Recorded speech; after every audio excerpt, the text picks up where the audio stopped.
Σωστό. Συλλογή απογόπηση είναι η αριστερά. Τι κάνεις τώρα? Έχεις τα τέτοια ρόλια για να μην κάνει δεδομένα.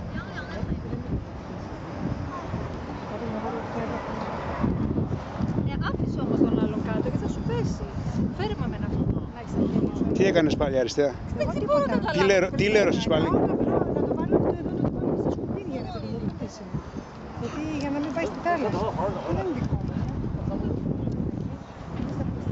Θα το μαζέψουμε. Έχεις βγάλει φωτογραφία κάθε φορά που τρώω, ρε. Τι γίνεται? Αγόρι μου, δεν γλιτώνεις.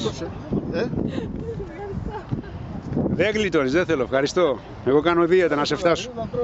Κάνω δίαιτα να έρθω στο βάρος. Γιώργο, πρέπει σιγά σιγά να μην τρως. Δηλαδή, κάθε φωτογραφία. Πρέπει να σταματήσω να τρώω για να πάρω ποδήλατο μετά. Τα λεφτά που φάει, να πάρω άλλο ποδήλατο. Αυτό είναι σίγουρο. Άμα σταματήσει να τρως, αυτά που τρως, το δυνατάκι το τσεπώνεις. Δεν τρώει μωρό άνθρωπο μια χαλιά. Θα και εγώ είδω να κοιμηθείς δεν σ' αφήνει. Να μιλήσεις δεν σ' αφήνει. Εγώ δεν θα ήμουν. Τι τις κάνεις δηλαδή? Ροχαλίζεις? Το ροχάλι να του κόψει. 3,5 ώρα τη νύχτα. Μέχρι τις 3,5 ώρα τη νύχτα. Πήγα πάνω και μέχρι τα 2,5 ώρα. Πώς έχει διάταγμα? Όχι, μωρέ, έχει άφηνα. Ναι, ναι, και έχει πάει τη συσκευή, τώρα δεν πια δεν πήγε. Και είχε ζωρίσει. Ενώ είχε φτιάξει, τα λεφτά πάλι άρχισε να